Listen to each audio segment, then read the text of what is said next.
tiny homes. I had a chance last year after she came to us for the housing summit to go to Detroit and spend time with her and see the tiny houses that have been built, the community that they have fostered, and learn more of her organization and her work. She extended a great hand of hospitality. We sat in the spaces, we talked to individuals, and I was more inspired from leaving that space with her and the time that we had together. I asked myself, what else can we do? And I knew we had this conference coming around the corner. I asked for her support once again to come here. She's also brought resources. 2 books, I believe, will be back at the back of the room experience for us to be able to purchase those books and get an autographed copy. But you'll learn of the journey of our organization and the work of tiny homes, but also the wraparound services that she provides through her leadership. She is a Detroit-based pastor, author, community leader, best known for her work combating poverty and homelessness in the city. She has served since 1994 as the senior pastor of Cass Community United Methodist Church and the executive director of Cass Community Social Services, a nonprofit organization in Detroit, Michigan that provides food, housing, health care, and employment programs for people in need. If you ever want to be inspired, Google her name, go down to some of the links, go on to YouTube and put her name there, or the church or the organization, and just listen and take it in. We're thankful today that we've cut out the middle person and we've just brought her directly to you. So would you please help me to welcome once again to the Quad Cities, none other than Reverend Faith Fowler, as she comes gives our keynote address.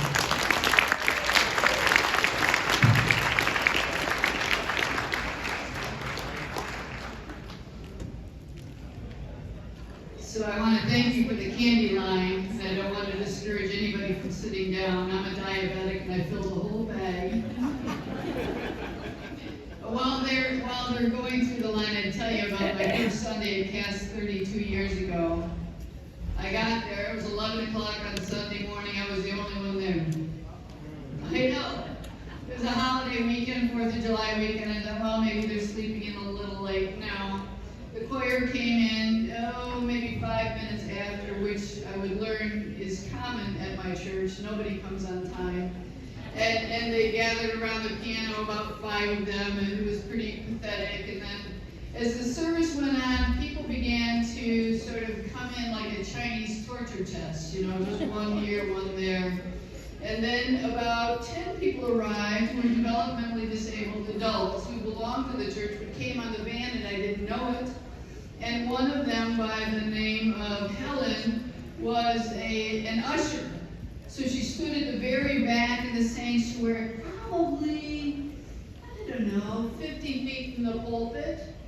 And when it was time for me to preach, your clergy person wants to impress you that first Sunday.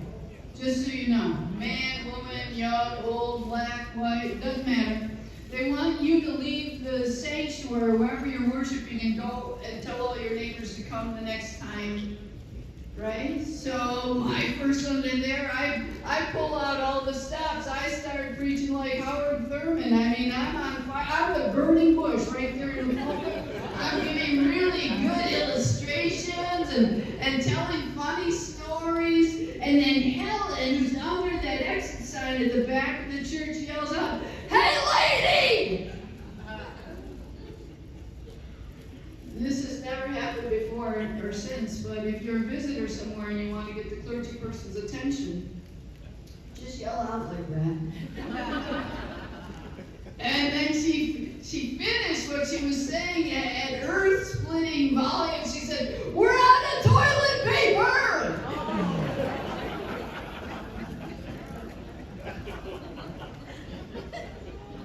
Now, I've been to Boston University, and they didn't teach me what to do. So I climbed out of the pulpit and ran and got a roll of Charmin, and I gave it to her because I knew if I didn't, she wouldn't shut up. But it was a really important lesson for me. That if you don't take care of what people need, They're gonna keep interrupting you until they get it, right? So I've been asked to come back to talk again, and I try to mix it up a little bit so that if you heard me last year, you wouldn't get exactly the same show. But to talk a little bit, and thank you, Reverend Ford, for the invitation. I especially like that I followed Neil Diamond and Johnny Cash. That's the first time they've been my warm-up band. But to talk to you about an idea, not the only solution. It's not perfect, and boy, we've learned some things along the way. But it is an idea that I would share with you, and then if you have questions or criticisms, feel free to share them later. Oh, I'm supposed to operate this, huh? So I'm from Cass Community Social Services in the city of Detroit. We started during the Great Depression with a food program that's never stopped. We serve 3 meals a day, 7 days a week, 700,000 meals a year. By the way, I don't cook. Lunch was great, by the way. When you feed this many people and have the food taste good, that's a miracle. It really is. So food, housing, I'll get to that later. Healthcare, we run both a free medical clinic and a day program for adults who are IDD, intellectually and developmentally disabled. And then jobs. We do job training and permanent employment. It started in the 2007 depression when our folks just couldn't get a job anywhere, not only because they had a criminal history, but because there was no transportation and no Obama phones back then, and just no. And we started a program we learned from Native Americans from Oklahoma, by the way, who were using tires to make mats. And we had a huge illegally dumped tire problem in the city of Detroit. And so I called the tribe, and they were kind enough to share with us the information on how to start it. And since then, we've had 12 men who are unhoused, homeless, working, making mud mats, and we've picked up over 250,000 tires from the city of Detroit that then goes into that employment program. Thank you, Native Americans. So that's what we do. That's all that we do, and it's all sort of on a pedestrian campus, because if you're poor, you probably don't have reliable transportation, even in Detroit, by the way, maybe even especially in Detroit. There we go. So in terms of the housing, this is the continuum of care as we see it in the Motor City. There are people who are unhoused. They're living on the streets, they're under bridges, they're in abandoned buildings. And for those folks, we have outreach teams that go out 5 days a week. During COVID, it was 7 days a week to try and engage them, to get them to come in. I'm sure you have something similar here. Then for temporary housing, we have emergency shelters for families, for singles, for a year ago, get this, December, the city of Detroit asked us if we'd open a crisis center for people who couldn't get into the shelters, because our shelters the year before were full for 4 months at a time. So if you called for a shelter bed, you waited 4 months in your car or under the bridge or wherever you were. And the city, bless the bureaucrats who would get it, said, would you open a crisis center, a drop-in center for people who are coming out of the hospital with nowhere to go? Remember you come out of the hospital, they put you in a wheelchair, they roll you to the door, and then somebody picks you up, unless you're homeless. And then they say, get out of the chair. So for those people, for people who are being picked up by the police with nowhere to go, for people coming from domestic violence with nowhere to go, for people who couldn't get into the shelter ordinarily, or for people who were kicked out of other shelters as problems, would we open a space for 75 people in 30 days? Now you're going to know I do drugs. Sure, I said. We can do that. We can do anything. Yeah, we can do anything. Well, it took us 45 days, but we opened up for 75 people a year ago, December. No, don't applaud that. That really means we need mental health assistance. By this year, December, we're seeing 300 a night. And not just anybody. People who are medically sick, who came without prescriptions and tubes. people who were mentally ill and weren't taking their medications, maybe were self-medicating, people who were really old. I know we heard that the age here is 57 or 6 or something in Detroit. We have people who are 80 in that space. People who can't get into shelters, even domestic violence shelters. So in the first year, we saw 2,665 people altogether, and 1,000 of them, or 998, almost 1,000, were children.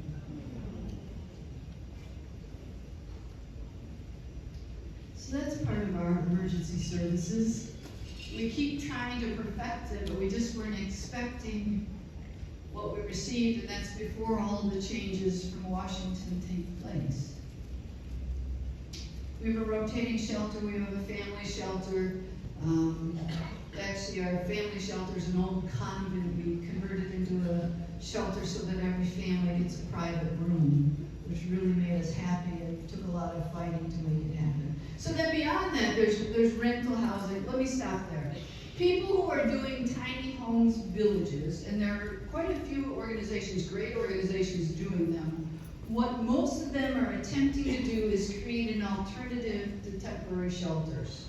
Because temporary shelters, even good ones, aren't great. They're not.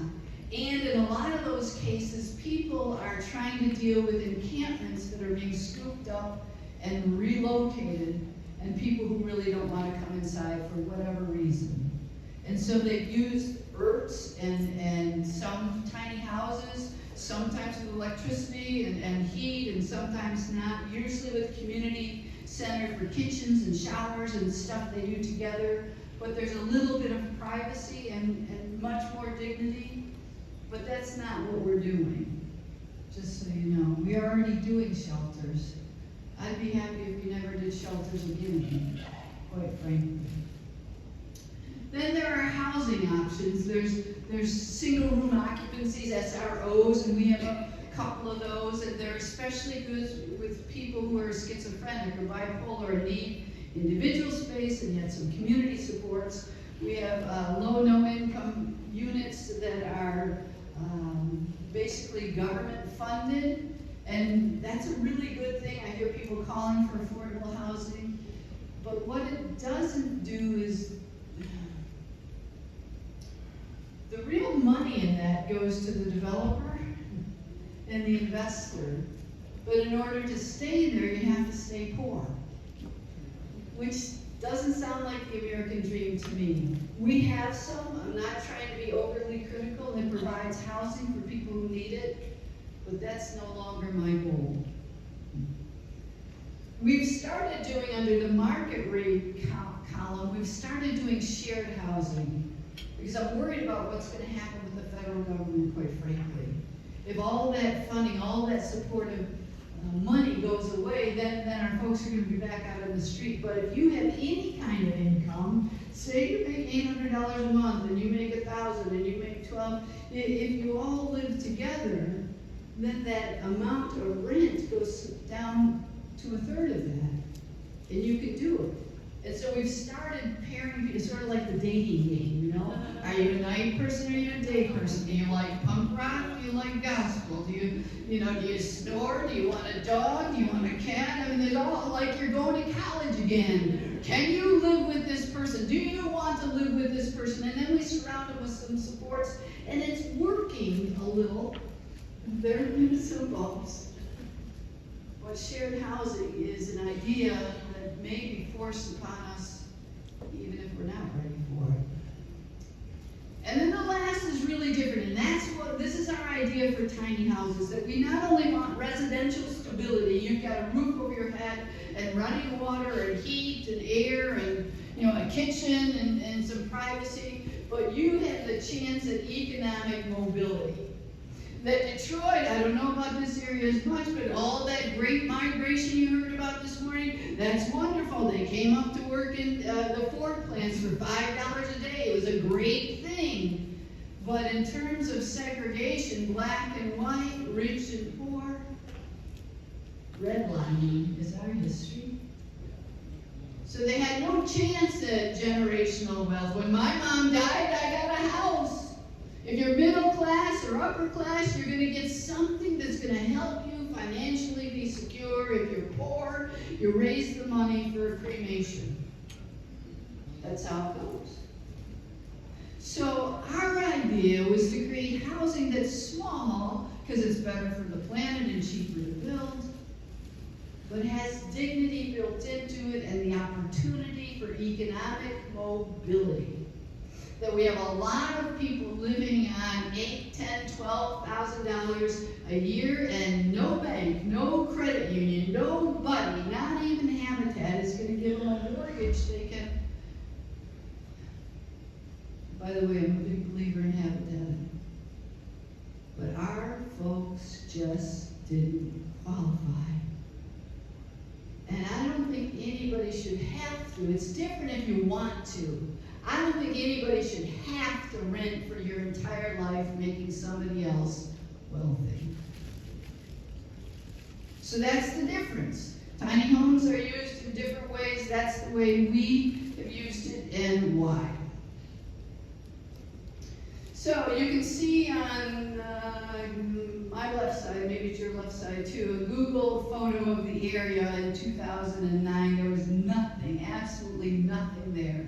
So we didn't have to pull anything down. Then you can see in the one from 2018 that we built up half a block, and then by 2022 the whole block was built. You see in the aerial, it's the northern edge of our campus. It's just off the Lodge Freeway, in case you ever come to Detroit, and I'd invite you, come on to Detroit, we like visitors. We've built 33 tiny homes between 225 square feet at this point to 500 square feet. 4 of them are ADA compliant. Now, people always want to see the homes, and that's where I'm going to start, but that's not where I'm going to end. So we dig into the ground. This is actually a January photo. You can see the guy in the ditch, so you go down quite a bit so you don't get rats in your houses. Then we stick build. So people say, oh, why don't you modular? It's so much cheaper. It is, but we're building in a neighborhood where the last thing they saw built before the tiny homes was 1973, and it was a garage. So for the neighborhood to be excited about what's going on and the opportunity for employment to build the houses, that's more important than cutting costs to me. So there they are, the last round.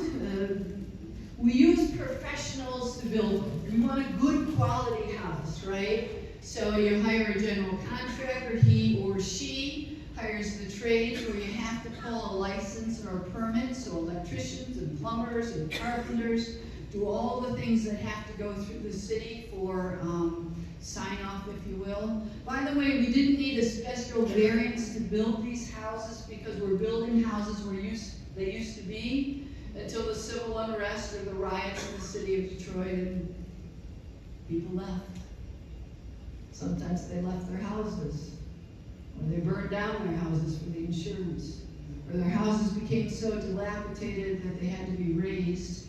And one of the things you need to know is they took them down and they buried them right in the basement, which is why we don't have basements in these houses. We couldn't afford to do it.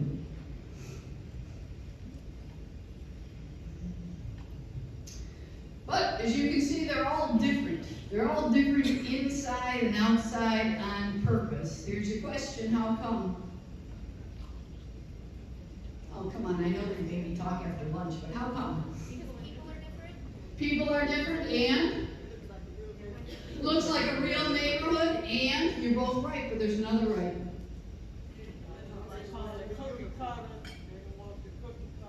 Yeah, who wants to live in identical housing to your neighbor? And if you come from low-income housing, you have. It's identical and usually, by the way, ugly, right? Nothing that makes it stand out. Here you can say, I live in the Tudor, or I live in the brick house, or I live in the slanty house, or whatever. Already when they move in, they have a way to identify their house and claim it as different as we are. Aha!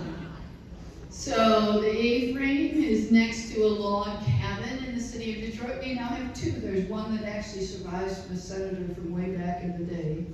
And then the one on the right, we call it the lighthouse. The architect didn't call it that, but we do. The first floor is actually a garage, and the tiny house is upstairs. But they don't use it as a garage because the woman who moved in there has had 2 children. I told her not to have sex. Nobody ever listens to me. It's only a 7-year program. So she's taken the garage and converted it into living space. By the way, she's on the next list to own her house. I said, are you going to sell it right away? Your boys, there are 2 boys, are getting big. She said, no, I've decided to stay an extra year because I can go a year without paying rent, and then I'll have a lot of money to buy my next house. Come on, come on. How cool is that? So the houses come completely furnished: stove, refrigerator, microwave, washer, dryer, all the furniture, bedroom furniture, living room furniture. By the way, although they're all different, they have only 3 models inside, even though they're laid out differently. One is a studio, you know, like you'd have in New York City. Everything's in one room, and you figure out a way to divide it, except the bathroom, of course. You don't want the bathroom in your kitchen, do you? I didn't think so. So, and then there's one that's a 1-bedroom, and then there are several that have lofts with stairs. And obviously the younger people like lofts and old people hate stairs. So I want to talk about the people a little bit. This is Gladys. She was one of the first residents and senior citizen. She planted all those flowers, so really a green thumb. We have to abide by fair housing laws, right? You want that. You wouldn't want us just to pick our friends. But we give some extra credit, if you will, so that we have a little more in determining the neighborhood. So seniors like Gladys, they get an extra point in the system. Or if you've been through foster care, you get extra points in the system because once you're 18 or 21 or whatever your foster care family decides, you're done. Or if you've been homeless, right? Or if you've been incarcerated. They get extra points in the grading scale because we wanted to help people who didn't stand a chance at owning a home, right? And so following fair housing, we open and close the list because we only have 33 homes. The last time we opened the list, we had 8 homes to offer. In 10 days, we took in 141 applications. I know. Every day I get at least 10 inquiries about how they can fill out an application for the last 8 years. So I know the need is tremendous. We haven't had a lot of turnover. Just to give you some demographics, the youngest person when she moved in was actually 20. She had her 21st birthday party in her tiny house. I don't know how she pulled it off, but she did. And the oldest when he moved in was 82. We have about an even number of men and women. I don't know why, it just seemed to happen that way. We have 3 kids who permanently live in the houses and a few who visit, parents on weekends or that sort of thing. We do have animals, no cats. I don't like cats. Sorry, I don't. We have, they're allowed to have cats, I just don't like them. I think we have 7 dogs, so some houses have more than 1 dog, which is a big thing if you come through the shelter system, by the way. Some other big things is you're feeling romantic, you don't need my permission, right? Even while you're renting, you rent for 7 years, you pay $1 a square foot. So that's $225 through $245 for the original 25. The average rent in our neighborhood is $1,100. so they're getting it at about a third of the regular cost. We don't need their money, because we raised the money to build the houses up front. We haven't used any government money, because I didn't want the government telling me how to run this particular program, because we spent.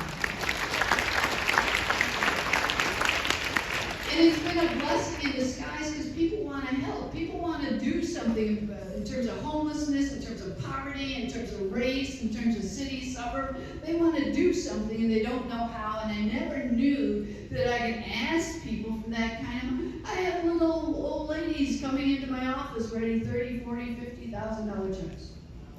I know. If you don't ask, you won't get. And when you do ask, you have 33, now going to be 40 houses. Is it going to solve poverty nationwide, internationally? No. Is it a model that can be used other places? Yes. So, black, white. So we currently have one white resident. We had one before who died. But Detroit is a black city, so I'm not surprised. I'm actually fairly happy about that. Sometimes people say, oh, this is gentrification. No, this is the reverse of that. Actually, in addition to the people wanting to move into the houses, we called every day about people wanting to buy the houses, especially younger people going to Wayne State University. So I believe when residents sell their houses, that some of them will go to people who aren't African American, but that won't be my choice. So the houses, according to Zillow, are worth between $70,000 and $100,000. Now, when you moved in, you weren't right off the street. This is not a program to eliminate homeless people on the street, because you have to have an income. You have to have an income to have a house.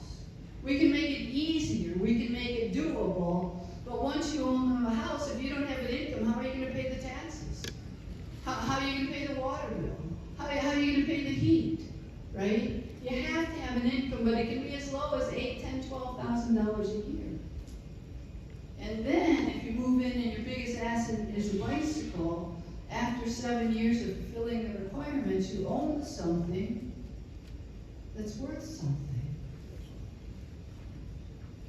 What does it mean? It means you have an asset, you can use it as collateral to actually get a loan from a real financial institution. You have something you can sell and get $70,000, $80,000, $90,000, and if we've done our job right, you'll have had the financial coaching that you use it the way you want to use it, that it serves as a springboard in your life. You can leave it to somebody in your family if generational poverty has been a problem. It shouldn't be anymore. Because there's something to leave your children or grandchildren or people you love. That's right. Right? Now, what you can't do, you can't turn it into an Airbnb. Because we don't want 33 houses with different people in them every single night, right?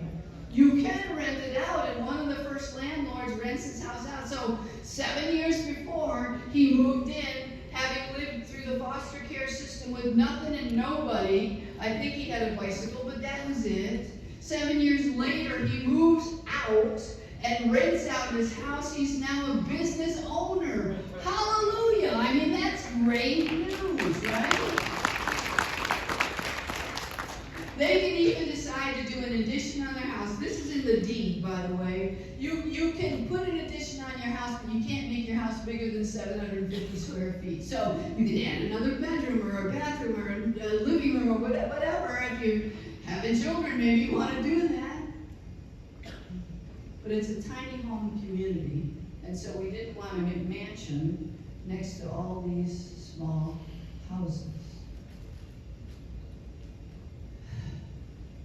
So, that's all good. I wish I could tell you everybody's story. I can't, but I have permission to share this one.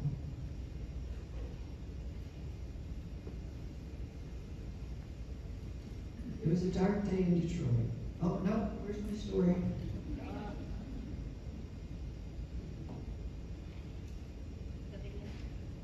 I just hit the advance.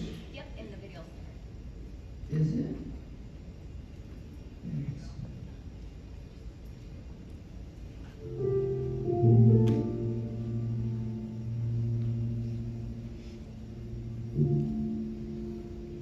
I was in prison for 11,680 days.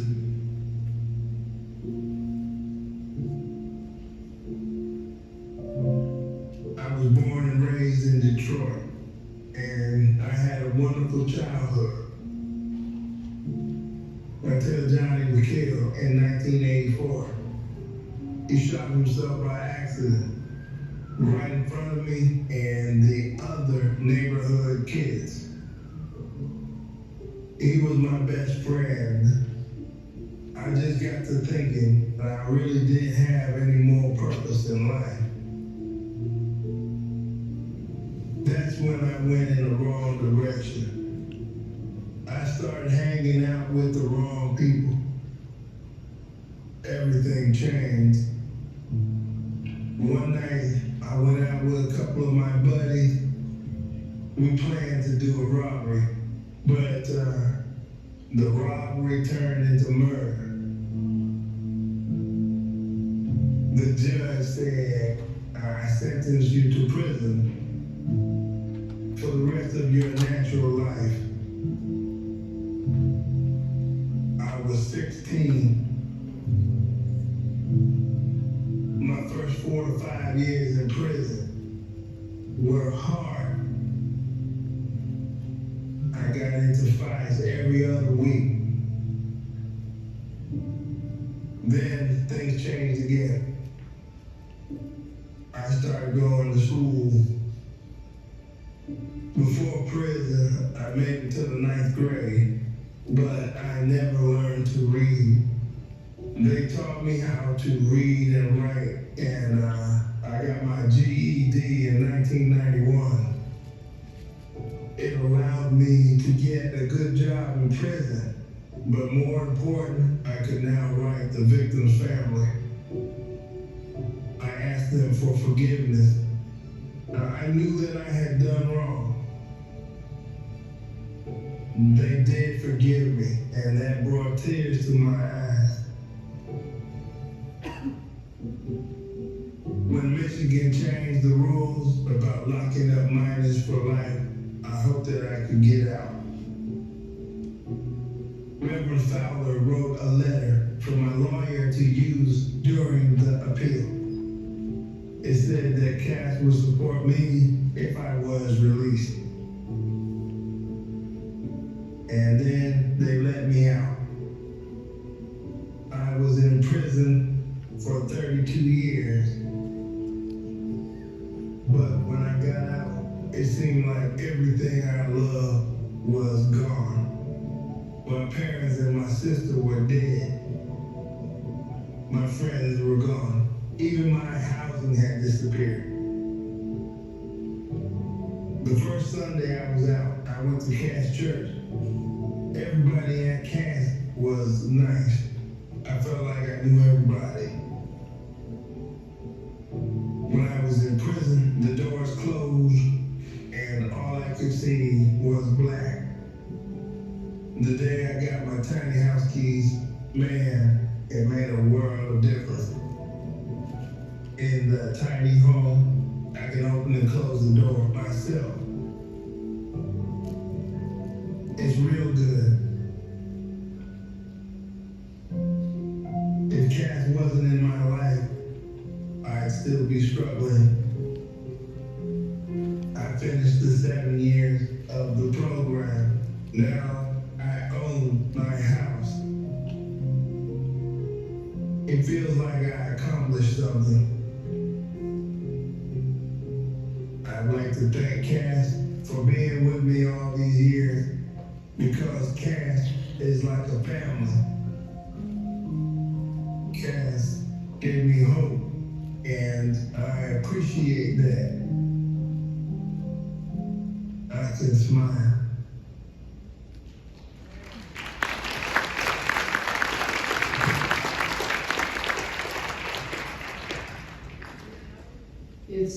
It's not about the tiny houses. it's about the opportunity.